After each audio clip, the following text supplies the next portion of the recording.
You like a lonely man without me, you're not like everyone. Assalamualaikum ya guys, hari ini kita berjumpa kembali. Sebelum mengawali semuanya, saya doakan terlebih dahulu untuk semua sobat-sobat dan para hadirin di seluruh Indonesia dan di negara manapun di dunia ini. Semoga selalu dimuliakan oleh Allah, diberikan segala kemudahan dalam segala hal di dalam hidupnya. Amin. Oke guys, jangan lupa untuk klik subscribe terlebih dahulu. Pencet tombol loncengnya ya guys, biar kalian selalu mendapatkan pemberitahuan tentang konten-konten terbaru dari saya.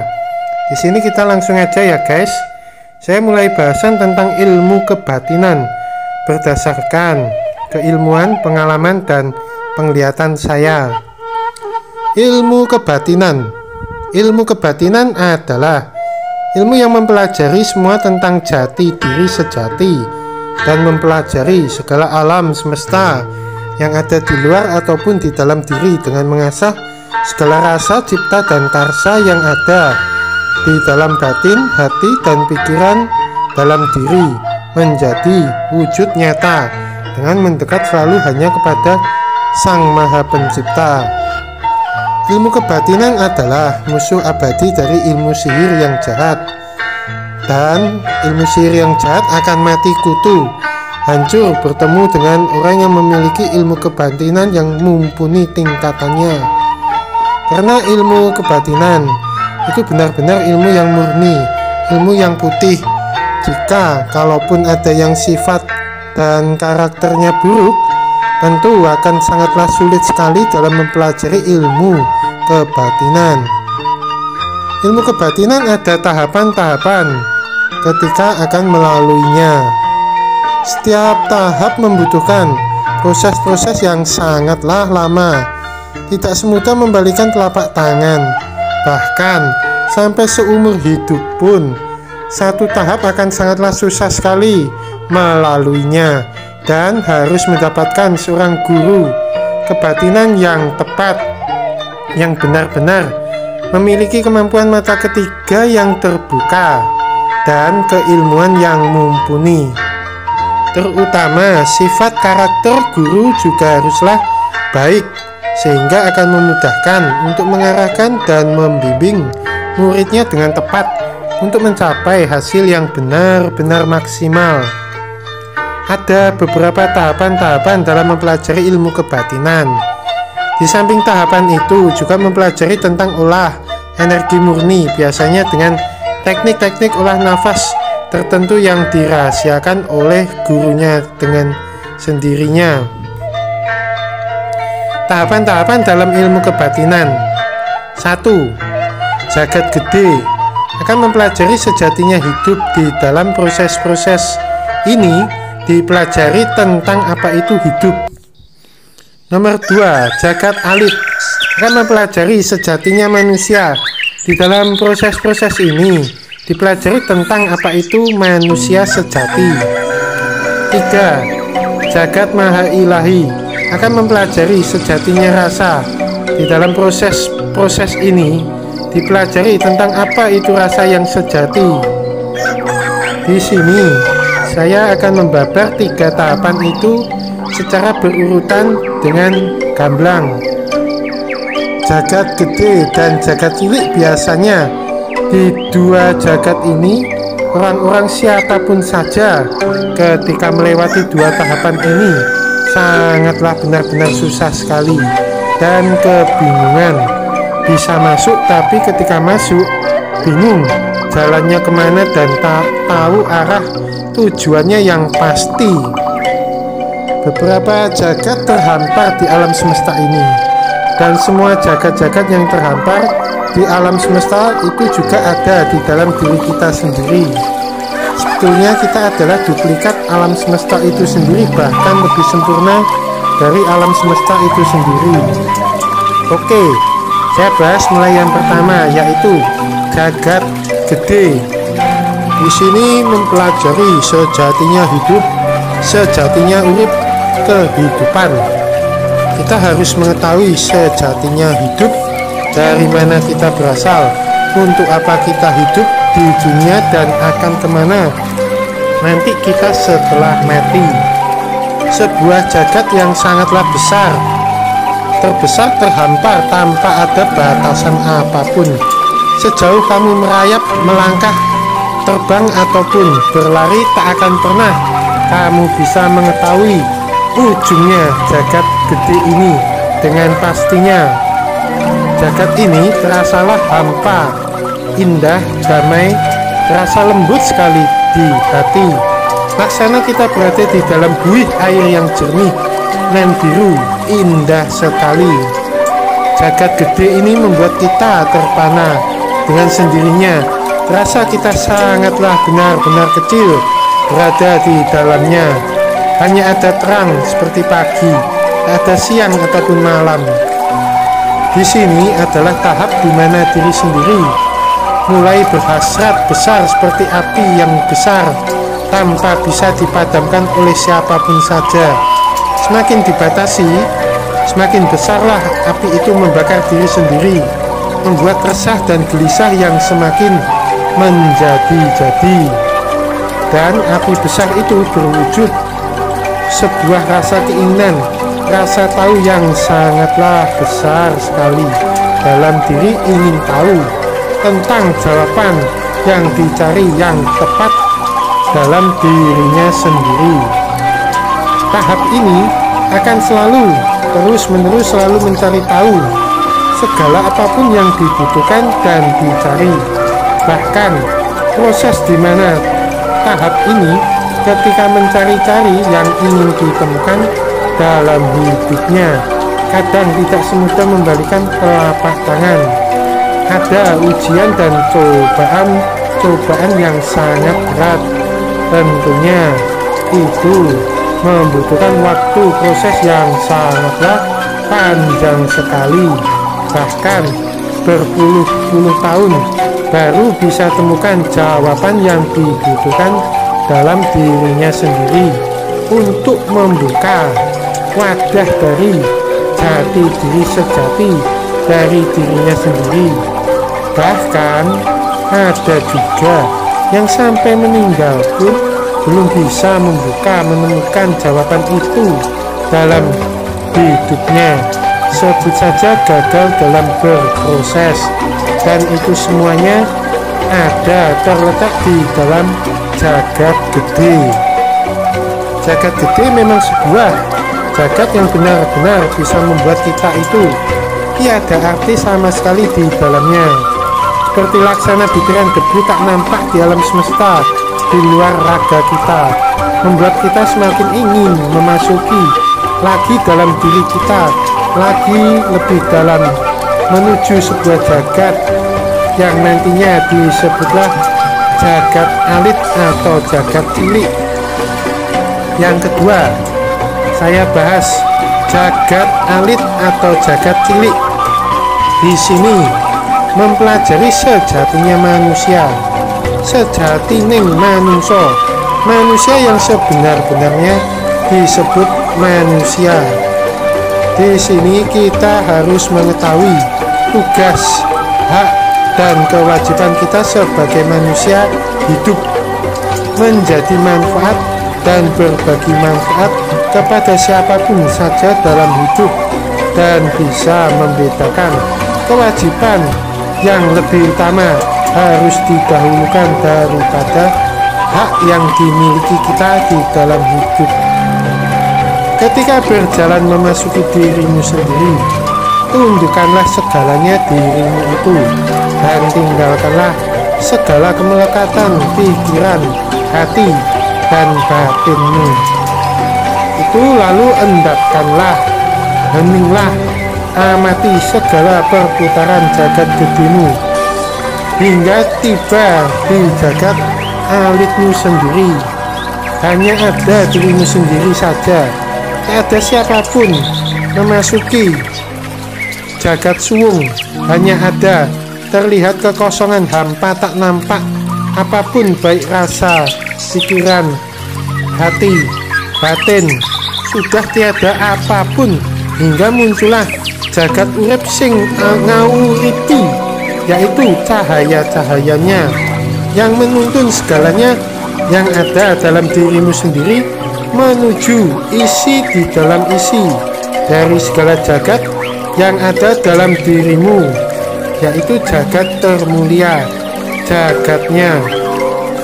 Sebuah jagat yang sangat kecil, bermandikan cahaya-cahaya yang sangatlah berwarna-warni. Jagat yang membuat kita merasakan siapa diri kita ini dari cahaya-cahaya itu sendiri adalah cahaya merah, hitam, kuning, putih. Cahaya yang merah mensimbolkan nafsu angkara murka. Cahaya hitam mensimbolkan kegelapan hati kita yang paling terdalam. Cahaya kuning mensimbolkan keinginan kita yang tiada habisnya, nafsu yang terus tak ada habis atau padam. Lalu di antara cahaya-cahaya itu semuanya hanyalah cahaya putih yang tersendiri. Terangnya melebihi cahaya-cahaya itu semuanya. Sebuah cahaya yang mensimbolkan kesucian, kemurnian hati tanpa ada celah apapun.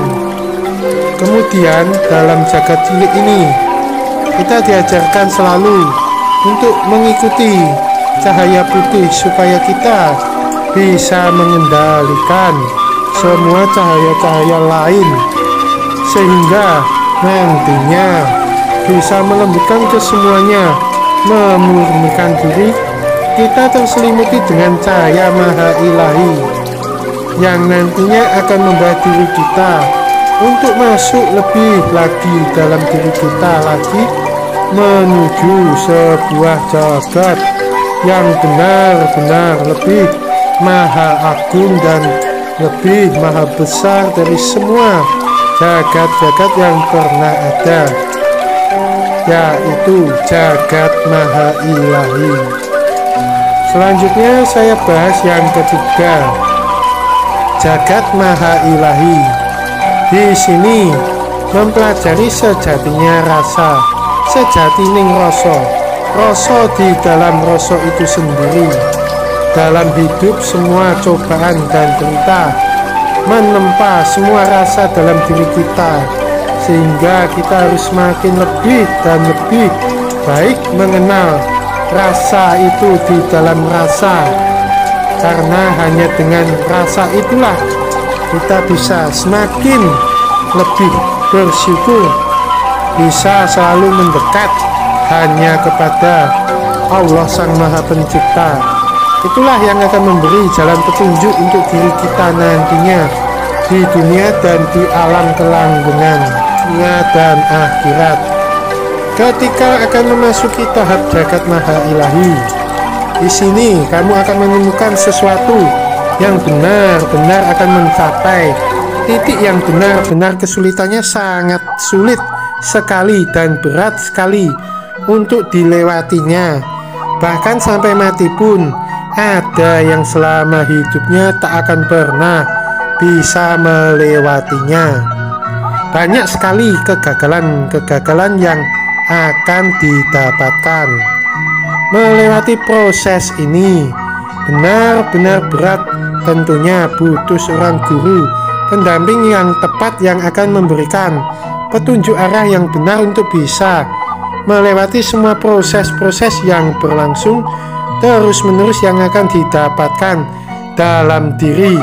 Dan intinya tidak mudah dan segampang membalikan tangan kita, ya Ferguson, dalam fase memasuki jagat maha ilahi. Terdapatlah sebuah hati yang putih suci berkilauan indahnya, dan terdapat percikan-percikan hitam yang akan selalu terus berusaha menutupi sebuah hati yang putih ini menjadi gelap. Percikan-percikan hitam itu akan dikenal dengan sebutan hati yang fasik atau buruk, bersumber dari sifat-sifat dan keinginan manusia yang buruk yang muncul selalu dalam diri mereka. Dalam perjalanan dalam hidup, proses-proses ini akan terus berlanjut dan kamu akan mengalami fase-fase berperang dengan diri kamu sendiri. Musuh terberat yaitu kamu sendiri. Semakin hati yang fasik semakin menyelimutimu. Tentu dalam dirimu akan memiliki hambatan-hambatan terbesar sendiri, sehingga energi positif pun akan semakin redup, tertutup, dan tergantikan. Energi negatif yang timbul memancar dalam dirimu sendiri, dan itu bisa semakin mengundang dan menarik semua makhluk-makhluk gaib jahat untuk ikut menyusup, mempengaruhi, mengacaukan, mengganggu dirimu dengan segala hal-hal yang buruk dan jahat, sehingga dirimu terus-menerus dilanda kecemasan, ketakutan, kekhawatiran, dan lupa terhadap Sang Maha Pencipta. Jikapun berdoa, nantinya pun tidak bisa mencapai dalamnya hati, hanya sebatas di bibir saja, karena pikiran benar-benar kacau galau. Berbicara tentang hati yang putih, suci, bersih, tentu kembali lagi kita ke pikiran juga, karena pikiran adalah ujungnya hati. Untuk menjaga dan membiasakan pikiran menjadi baik, tentulah kita harus mengatur mindset dalam pikiran dan diri kita. Jika mindset sudah benar, tentulah pikiran yang baik akan lebih mengarahkan energi positif semakin lebih tepat dan fokus menuju ke dalamnya, lubuk hati, dan itulah yang akan membersihkan segala hitamnya hati fasik atau buruk. Ketika hati fasik atau buruk sudah kamu taklukkan, itu tanda buah kemenangan dari dirimu sendiri. Sudah bisa melawan dirimu sendiri dan kamu akan dapat melihat di dalam jagat maha ilahi dalam dirimu sendiri sebuah cahaya putih yang muncul dari batinmu, yang berwujud diri kamu sendiri, yang putih, bersih, bercahaya, dan lebih tampan dari dirimu sendiri, yang nantinya cahaya ini akan selalu membimbingmu menuju jalan kebenaran, yang dimana jalan kebenaran itu akan selalu ada Allah Sang Maha Pencipta di dalamnya, dan itu berupa suara hati nurani yang disebut juga guru sejati. Guru sejati sejatinya sudah ada dalam diri ini. Ketika berolah diri, bentuk wujudnya bisa berupa-rupa. Rupa-rupa itulah yang diciptakan oleh diri ini sendiri. Guru sejati hanyalah sebuah gambaran dari petunjuk yang akan kita dapat ketika semua cahaya menjadi satu wujud, hanya putih di dalamnya. Putih itu sendiri disebut maniing putih, yang akan membawa diri ini menuju jagat maha ilahinya. Sebenarnya guru sejati itu adalah suara hati nuranimu sendiri yang benar, bukan siapapun, bukan jin, bukan demit, atau bukan guru kalian di alam kasunyatan, alam kenyataan, dan bukan siapapun juga. Seandainya guru sejati diwujudkan dalam bentuk rupa, dalam bentuk wujud, bagaimana bisa melihat rupa atau wujud dari suara hati nuranimu sendiri? Oh manusia, jangan tertipu dengan segala kondisimu dan segala kesadaranmu. Percayailah hati nuranimu yang paling benar. Itulah guru sejatimu. Dan di dalam jagat ini, segala sumber keilmuan, segala pengetahuan dan semuanya berada terhampar seperti perpustakaan, tanpa ada batasan, sekat, ruang ataupun waktu. Apapun itu batasan, tiada apapun tidak ada. Tentu ini semuanya akan kembali lagi ke dalam diri kamu. Seberapa besar daya tampungmu menampung segala kebesarannya yang ada dalam diri kamu sendiri. Tentunya daya tampungmu yang ada dalam batinmu. Itulah yang akan menunjukkan tingginya tingkatan keilmuan yang ada di dalam dirimu sendiri. Jagat yang penuh dengan segalanya, apapun itu, baik penciptaan, kelahiran, kehidupan, kematian, ilmu, itu pun ada semuanya. Jagat yang penuh dengan segala kebesarannya, jagat yang hanya dipenuhi sirnya, zatnya, wujudnya, sifatnya, semuanya miliknya, yang meliputi segalanya yang ada di alam semesta, terwujud nyata di dalam dirimu sendiri. Sejati ning ingsun yang nantinya akan menyatu dengan segala daya cipta rasa karsa, mewujud hanya sebagai hambanya, hamba Allah, menjadi manunggal kawula Gusti. Ada, berada, bersimpuh, selalu menembahnya dalam jagat maha ilahinya yang ada dalam dirimu sendiri lewat nafasmu galih kangkung. Dan jika kamu berhasil menguasai dan mendapatkannya, bersyukurlah selalu. Itulah yang disebut tingkatan manunggaling kawula Gusti. Biasanya yang belajar ilmu kebatinan adalah orang yang memiliki jiwa-jiwa tua dalam dirinya. Dan beruntunglah yang mendapatkan jiwa-jiwa tua dalam dirinya. Dan jiwa tua itu lebih tahu dan lebih mengetahui jiwa-jiwa lain yang sama tuanya. Jiwa tua akan mengarahkan pemiliknya mengetahui untuk mengenali guru sejati dalam diri pemiliknya. Sebuah wadah yang baik lalu disiapkan. Jika sudah siap, barulah dituangkan segalanya, memenuhi kapasitas wadah itu sendiri. Wadah inilah yang akan tertata, jumeneng, menep di dalam sanubari, hati yang ada di dalam batin itu sendiri.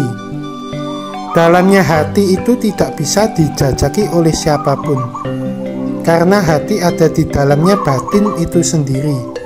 Dan hanya pemiliknya sendirilah yang tahu dalamnya hati sendiri, dengan membatin di dalam dirinya sendiri. Sebuah hati yang putih akan menggantung, mengawang-awang di dalamnya batin itu sendiri. Dan batin yang bersih akan penuh dengan cahaya putih yang menyilaukan sekali.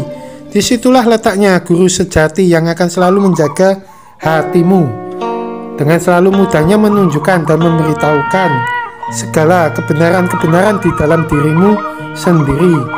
Sebutlah itu suara hati nurani. Itulah perwujudan yang nyata guru sejati dalam diri orang yang sudah mencapai tataran jagat maha ilahi. Dan biasanya orang-orang seperti ini selalu dicukupkan oleh Allah Sang Maha Pencipta dengan segala yang dibutuhkan dalam hidupnya. Dan orang-orang seperti ini justru lebih banyak diam, karena mereka justru tidak ingin melihat tentang siapapun, lebih banyak menghindarinya. Tapi dengan itu mereka malah justru lebih tahu dahulu tentang semuanya. Orang-orang seperti ini lebih cenderung, lebih suka melihat jiwa dari orang yang dihadapinya. Tidak peduli orang itu kaya, miskin, cantik, tampan, jelek, buruk, dan lain sebagainya. Orang-orang seperti ini lebih menyukai jiwanya. Tahap-tahap 3 jagat di atas yang dilewati oleh siapapun saja. Jika berhasil, tentunya semua jawaban yang didapatkan dari semua yang menjalani proses itu tidaklah sama, tentu akan berbeda satu sama lainnya dan disesuaikan dalam proses menjalani kehidupannya sendiri sehari-hari dalam kehidupannya, tapi kurang lebihnya proses-proses itu hampir sama. Di sini saya jelaskan juga tanda-tanda orang yang sudah mencapai tataran puncak kebatinan dalam diri. 1. Semakin banyaknya kemudahan dalam mendapatkan semua ilmu-ilmu dan pengetahuan dalam dirinya, justru membuat hasrat memiliki semakin padam. Tidak ingin apapun yang membuatnya merasa lebih hebat, bahkan malah merasa diri ini kecil, tidak ada apa-apanya sama sekali di alam semesta ini.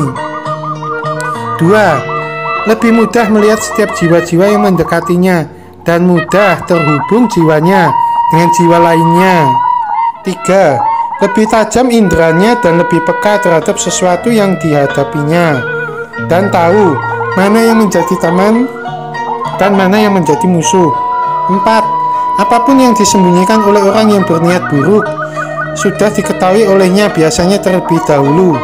Bahkan niatan buruk itu akan ditunjukkan dengan tepat dan diketahui sendiri di hadapannya seiring waktu yang berjalan.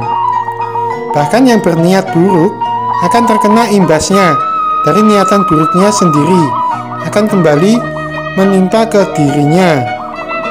5. Tidak berhasrat berlebihan tentang duniawi, terutama uang, walaupun sangat dibutuhkan, tapi itu sudah dicukupkan oleh Allah Sang Maha Pencipta dalam dirinya. Bahkan semua kebutuhan sandang, pangan, papan akan lebih dimudahkan, terutama dalam hal rezeki. 6. Memiliki aura positif yang besar sekali, sehingga di mana dia berada akan memberikan energi positif di tempat itu dengan sendirinya. Terutama aura kerejikan juga besar sekali di mana dia berada. Misalkan waktu makan di suatu tempat, ketika tempat itu sepi, dengan pasti tak lama tempat itu pasti akan menjadi ramai secara perlahan-lahan. 7. Tajam instingnya dan peka terhadap semua tanda-tanda perubahan alam. 8. Mudah membuka dan memasuki, menjelajah dimensi-dimensi yang diinginkan. 9. Bisa tahu mana orang yang benar-benar memiliki kemampuan keilmuan dan yang abal-abal atau KW. Bahkan bisa mengetahui orang yang indigo ataupun bukan indigo dengan mudahnya. 10. Mudah menghancurkan kekuatan gaib jahat dalam diri seseorang yang terganggu, terutama santet dalam bentuk apapun. 11. Memiliki sifat welas asih, toleran dan sangat bijaksana dalam hidupnya. 12. Tidak bisa dilihat kemampuannya oleh orang yang berilmu, bahkan dilihat akan hanya nampak tidak memiliki kemampuan apa-apa, alias nol, zero.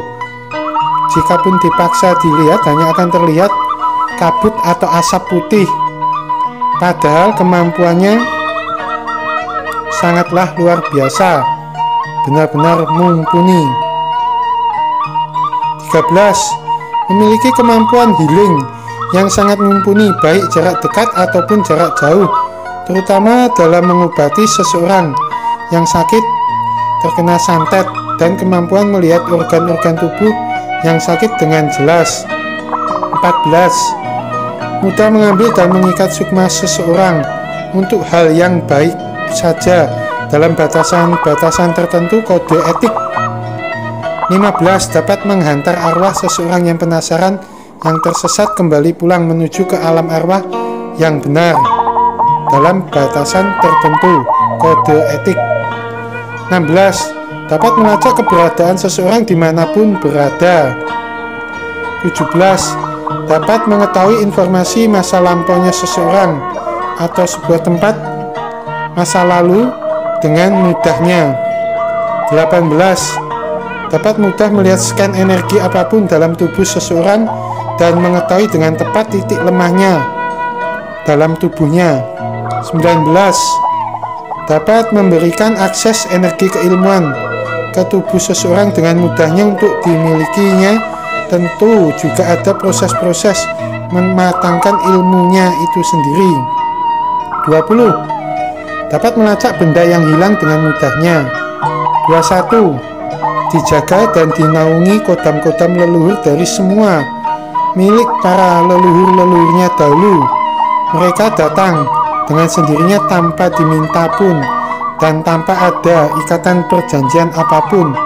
Mereka akan mendatangi dengan sendirinya kodam-kodam leluhur, karena memang wadahnya benar-benar luar biasa, bisa menampung mereka semuanya. 22. Makhluk-makhluk gaib berlevel tinggi di alam gaib pun akan segan dan hormat dengan sendirinya, dan dimanapun tempat para gaib akan tunduk segan dan tidak berani mengganggunya. 23. Kemampuan protek dan lapisan pelindung pagaran gaibnya benar-benar sangatlah luar biasa kuat sekali. Tentu semuanya itu terjadi hanya atas seizin Allah Sang Maha Kuasa. 24. Ucapan dan doanya bisa menjadi kenyataan dengan mudah seperti sabda Pandito Rojo Ratu. 25. Bisa mengetahui masa lalu, masa sekarang, dan masa depan. Tentu semua untuk hal-hal yang baik saja, dalam batasan tertentu kode etik. Dalam ilmu kebatinan lebih mengutamakan rasa adab, akhlak, dan perilaku yang baik, saling menghargai satu sama lain, bukan malah saling paling benar, saling membuli, dan paling mengaku bisa paling sakti.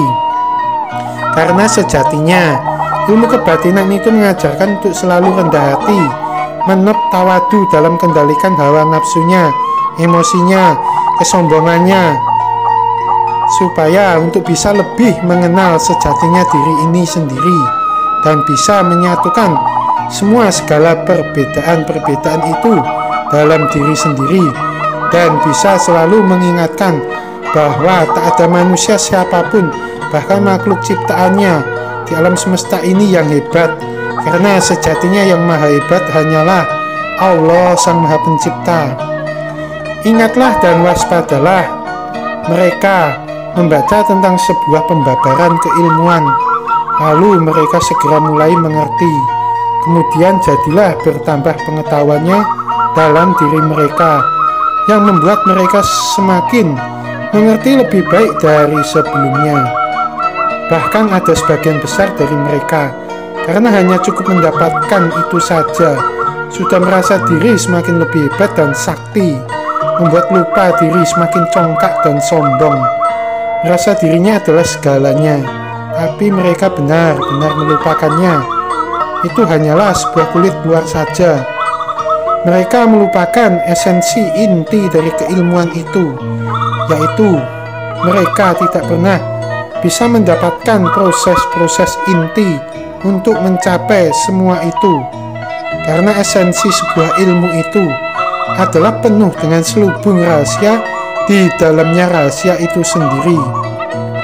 Jadi selamat berjuang melawan diri kalian sendiri.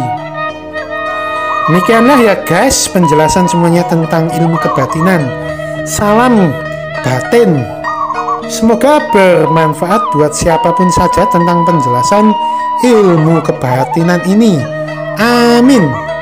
Dan jangan lupa tonton terus, kasih jempol, like, dan komennya juga di bawah videonya ya guys. Selalu stay in here di channelnya Mbah Tirto Vlog yang selalu penuh kejutan. Terima kasih. Assalamualaikum warahmatullahi wabarakatuh.